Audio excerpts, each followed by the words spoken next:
Okay, be comfortable now. We will continue. We have snack. We're missing one student. She promoted to be a scholar. Only two now. And then there's gonna be battle for the first honor. Last time, what we are talking about? We're talking about adultery, and we discussed a story about David and about the Hermine. Remember that? Okay, so to start, let's review from that lesson last time. Is concerning about adultery. If you can see, we only have 4 more topics and we're done with Matthew 5. Right? Okay. Matthew 5 verse 27. Sige. What is it? Okay, fine. You already know. Hello. You should remember that. Yeah. You have heard? You have heard, they said. Right? You've heard, it was said, you shall not commit adultery. Is that right, God? Okay. 28. But I say to you, But I say to you, whoever looks a woman with lust is already committed adultery. What is it there? Yeah, no, but I say to you that everyone who looks a woman with lust already committed adultery in his heart. 29. If, inaalam ko. If what? If your eyes. If your eyes causes you to sin, right? Ay, no, nakita. Pluck it out. If your right eye causes you to sin, tear it out and throw it away. It's better for you to lose it rather than lose all of your body and go to hell. And the last one, If you right hand. if your right hand causes you to sin, cut it off. It's better for you to lose one hand than to lose the body and go to hell. What is adultery? sin, Sin. What kind of sin? human sin. How do Adult you? sin. What kind of sin do you do to commit adultery? Doing adult things outside of marriage. Okay, Not but close. because- Adultery is relationship. Adultery is No. a sexual relationship outside marriage. Right? What's not? Huh? Sexual relation between a married person and someone other than their I'm spouse. It's a sin. Oh, this was human sin. Adult sin. What is the meaning of praise? They praise their day of old. The prophets? So you have observed it's not Jesus not talking about the law, he is talking about what the Pharisee is teaching, what they said. Oh. So, right? The teachers No. is saying this is kind of like they bend the rule and people believe it. That's why he said, you said they're teaching this, but that's not the law.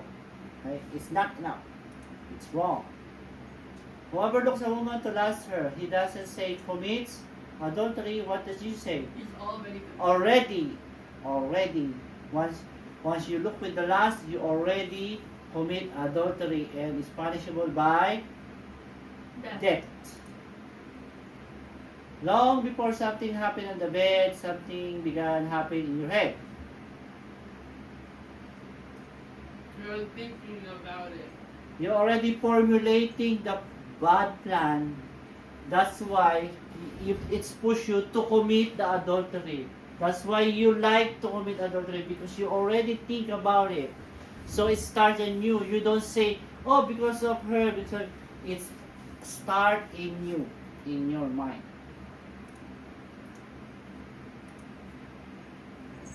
But I say to you, whoever looks a woman with the lust already committed adultery in his heart. Which body organ is the person responsible to commit sin? Eyes. Eyes, or the sense of seeing, the sensory organ, the visual system. You can never win Satan's temptation. He will always put a trap. What do you need to do? Run. Run away, flee, run faster, don't look back. What did Moses say in Deuteronomy 22:22? Or punishment for adultery, and why? Don't do that. Why? To purge evil out of Sure. Jerusalem. So if they're doing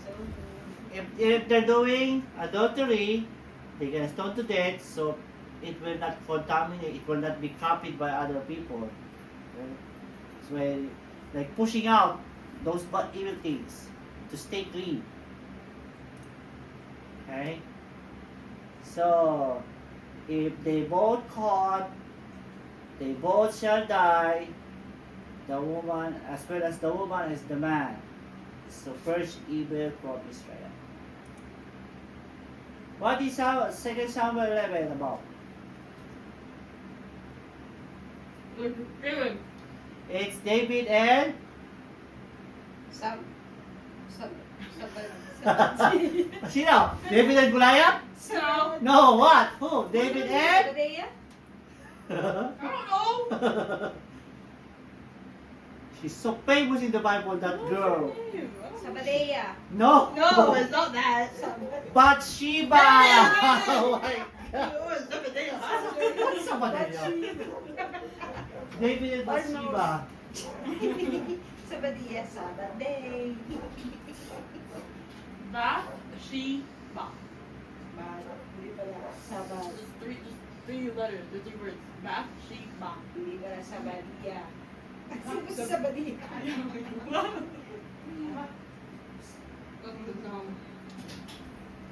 Bat. Ba. Bath, she. She, ba. Bathsheba.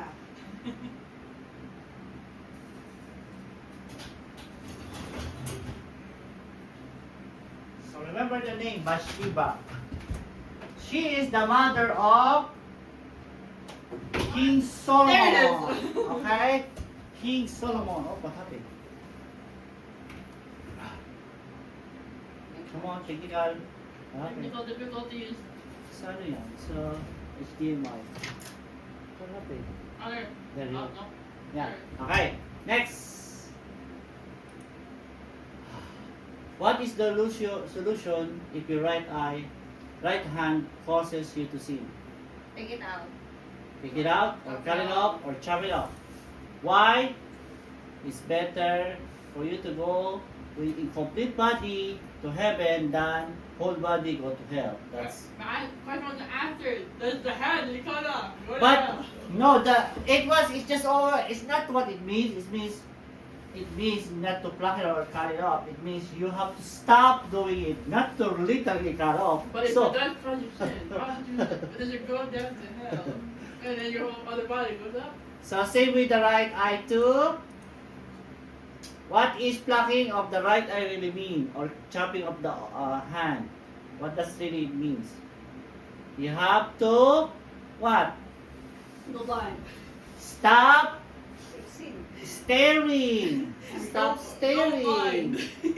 Stop staring with another woman or man. You will not last if you do not stare. Go blind. If you see one time, you don't see it the next time because you have already formulated a bad intention. You see it? Flee, run away. That's what the Bible said, right? If you have a problem with your life, what are the 3 steps you can do? With your thought life. Thought life is infecting your mind with lust.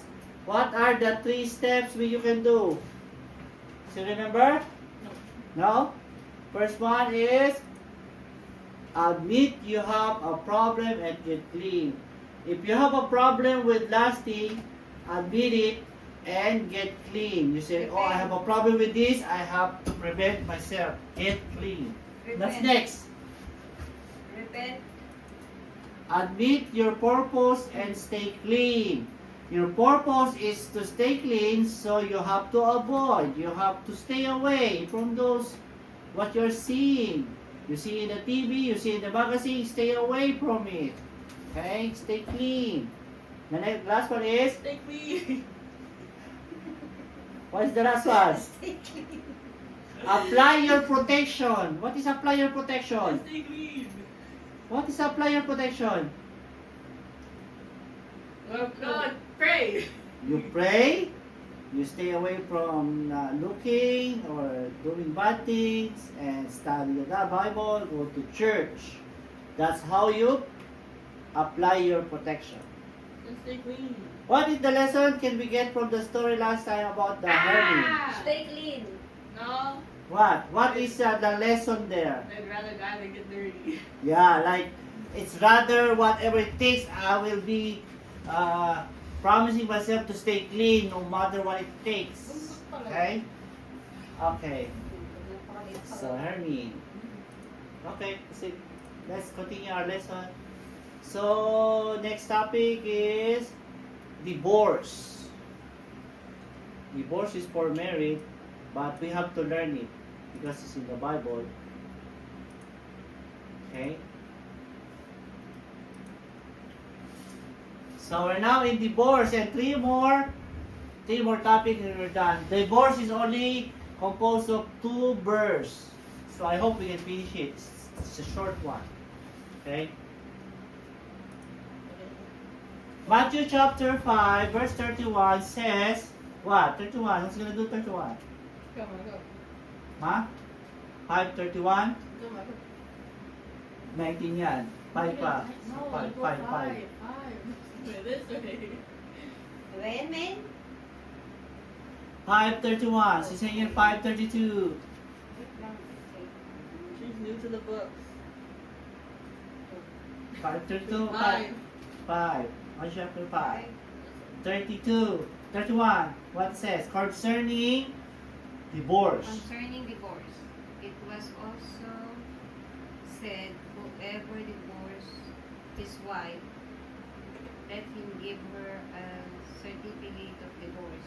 But I say to you that anyone who divorces his wife except on the ground of unchastity causes her to commit adultery, and whoever marries a divorced woman commits adultery.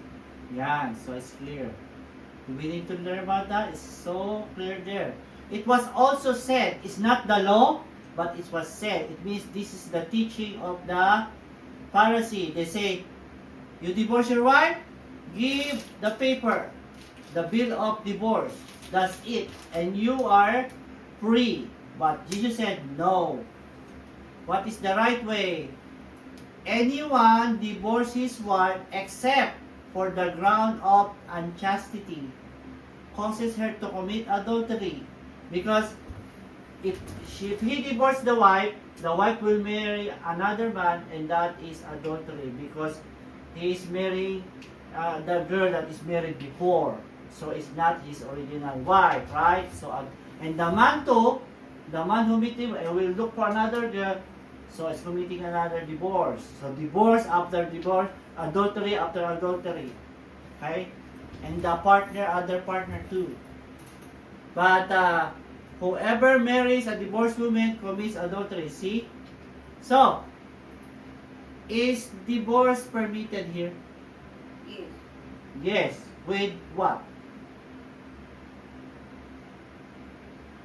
Except on the ground unchastity. If the ground is unchastity, it's okay. But it's not allowed. Okay? So let's find out more. Why is do you need unchastity and why is not unchastity? Why are they divorcing? Okay.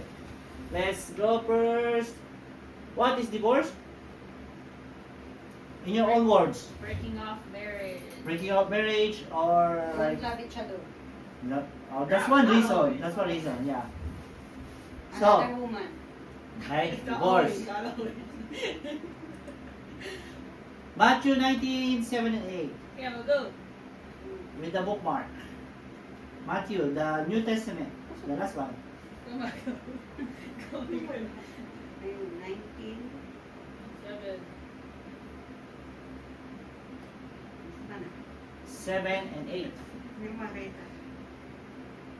19. 7. Si Mama na boat, tapos mamaya ka na sa inyo, no?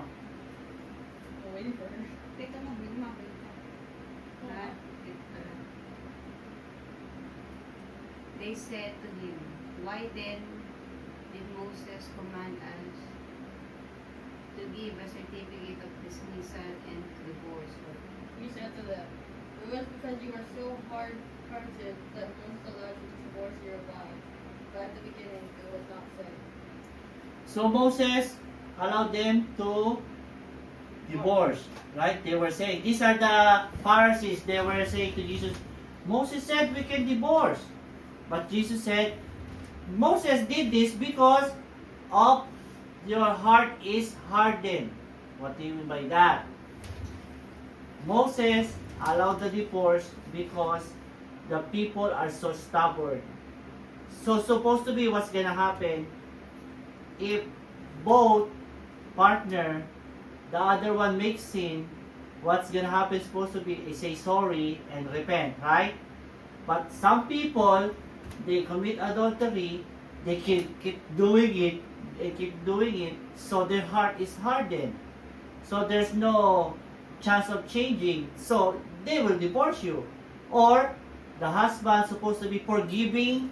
If the wife is being adultery, the husband is supposed to be forgiving the wife, but maybe his heart is hardened, so he doesn't want to forgive.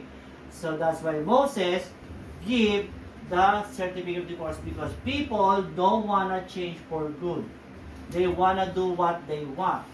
So that's what's the reason. That's why Moses give a certificate of divorce, not because it was commanded by God. Okay? Clear na that? Clear? So God recognized divorce, written divorce, or bill of divorce, but never condones it. What do you mean by never condones it? Condone. You hear that word? Yeah. What is it? Allow? Allow. God doesn't allow it.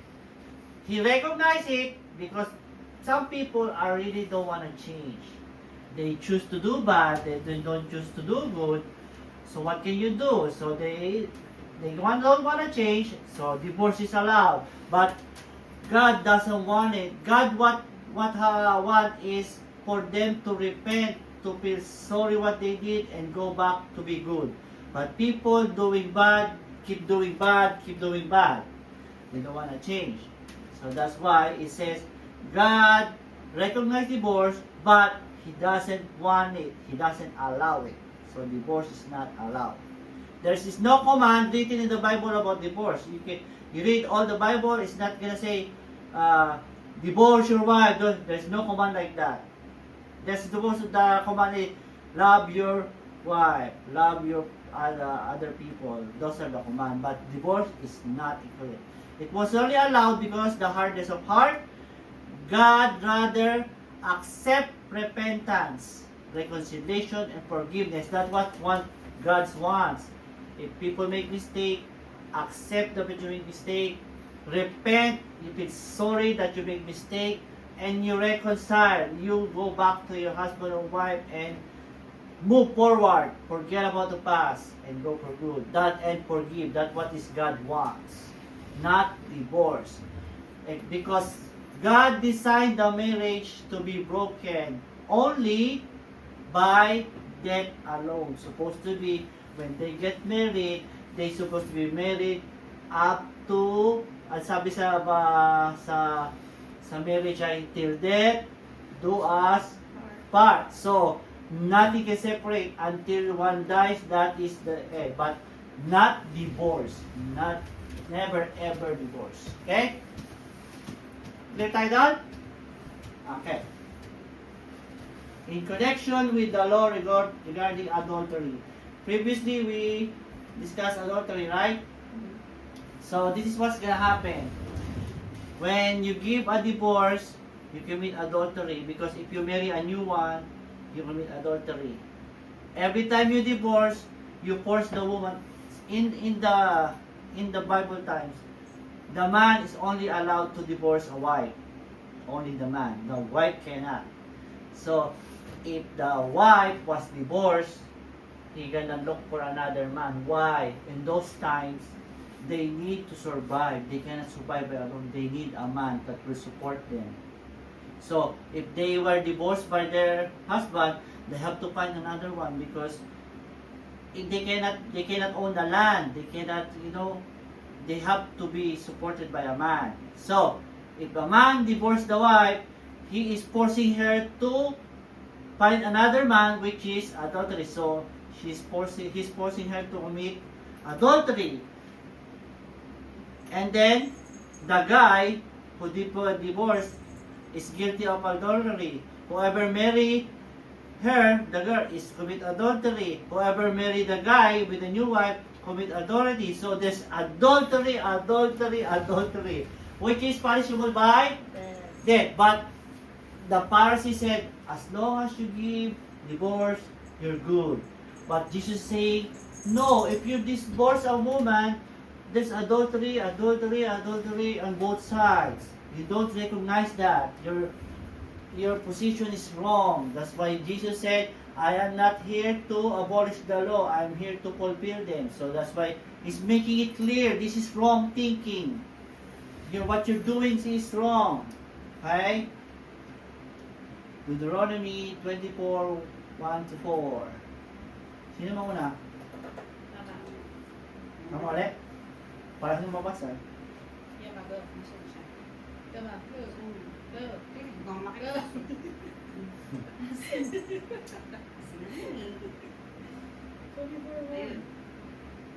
1-4. 24, 1-4. 1-4? Yes. 1 lang sa'yo. 1, 2, 3, 4. 1, 3 ka. Suppose a man enters into marriage with a woman, but she does not please him because he finds something objectionable about her. And so he writes her a certificate of divorce, puts it in her hand, and sends her out of his house. She then leaves his house. Goes off to become another man's wife. 3. Then suppose the second man dislikes her, writes her a bill of divorce, puts it in her hand, and sends her out of his house, for the second man who married her dies. Her first husband, who sent her away, is not permitted to take her again to be his wife after she has been defiled. For that would be abhorrent to the Lord. And you shall not bring guilt on the land that the Lord your God is giving you as a possession. Okay, so what happens?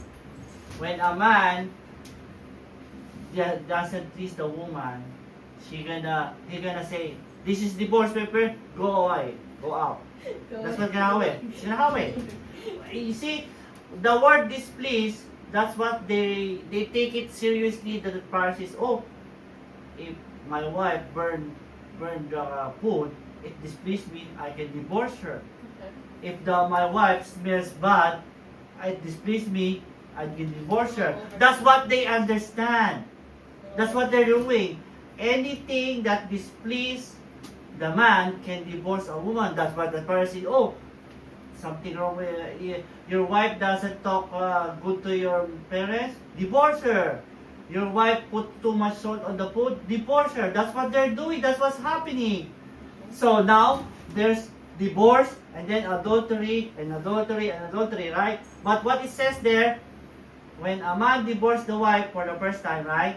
And the woman marry another man and the man dies, the first man cannot marry the same girl, right? Because it's gonna be undefiled woman. He sent her away. That's gonna be permanent. You cannot take her back because before what happened? I'll divorce you. Then what gonna guy say? I'll go back. It's like a ping pong. So now Moses said, so to protect the woman, so you need to give a certificate of divorce. So woman have a certificate of divorce, and he marries another man. She cannot be accused of adultery because she has a certificate. Because if she commit adultery, she gonna be stoned to death. Okay? Okay. Next. Any question with that? No. Leviticus 21:7. You got so just 7. 24/7. You got it all. Hirap. Hindi ko makakita, man. Kasi naman eh, kung Waffle. Wait lang po. Take your time. I thought your glasses help you see closer. Why don't you wear them? My glasses is. What glasses? 21:7. Yeah, 21 verse. It's you. They shall not marry a prostitute or a woman who has been defiled. Neither shall they marry a woman divorced from her husband, for they are holy to their God. See, it's a command by God. People, woman that is prostitute, divorced, they are defiled. You should not marry them. They are defiled. They are not pure. Next again, What? Yeah. Isaiah 51. 51. Okay, 51. 50, verse 1. And then, I got it. Isaiah is a very famous prophet. Thus says the Lord, where is your mother's bill of the Lord, with which I put her away? Or which of my creditors is it to whom I have sold you? No, because of your sins you were sold, and for your transgressions your mother was put away. So it is happened too that that's why the woman is divorced because she did something wrong. She is defiled. Maybe she committed adultery. That's why it says by Isaiah, where is your mother who has a bill of divorce? Because I sent her away because of her sin. It happened that. It's not always a woman is innocent. Sometimes it really happened that the woman commits adultery and need to be accused of adultery and give a bill of divorce and send away. Okay? Ma, Jeremiah 3:1. Go back. Jeremiah. 31. This one. If a man divorces his wife and she goes from him and becomes another man's wife, will he return to her? Would not such a land be greatly polluted? You have played the work with many lovers, and would you return to me? So woman with Say many the Lord. lovers. Woman with many lovers was sent away. So it's not gonna be called back because it's gonna pollute the land. It's gonna promote more sin. Okay? Question with that? Last na isa. So, No. divorce was alternative for the punishment of adultery. What's the punishment of adultery? Stoned to death. On those times, like in time of Mary and Joseph, remember?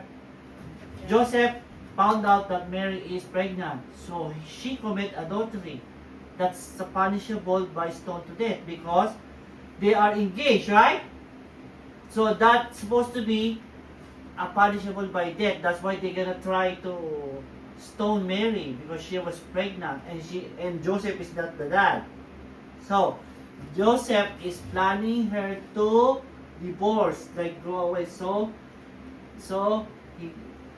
he cannot be stoned to death because they were under the Roman Empire that time. When the Israelite was conquered by Roman, they take away the right to stone to death.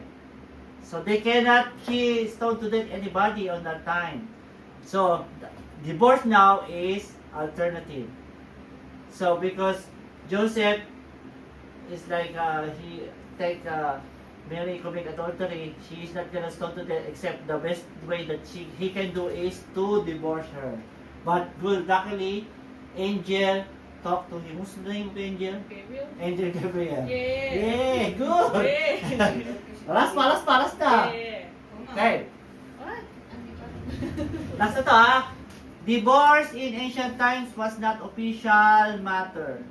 Before that, like on the times of Moses, like what happened, man and wife, okay, so you did bad to me, I'm not pleased, Divorce. You don't need a bill of divorce.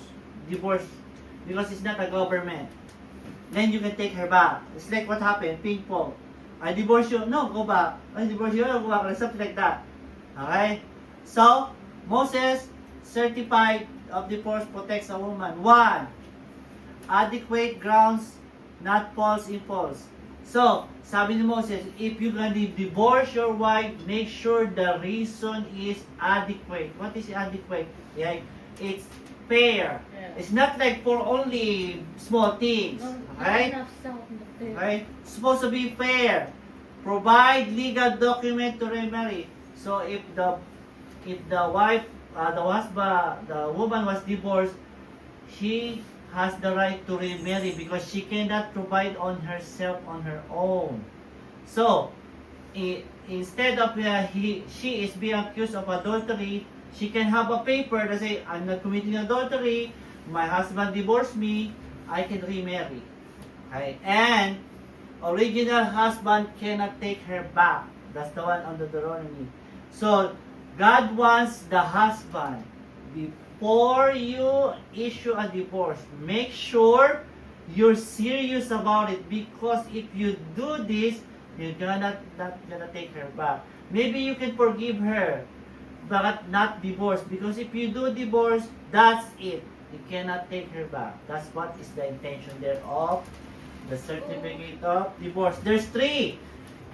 The one, before you issue a divorce paper, you need enough reason and protect the woman to remarry and Can't take get it back.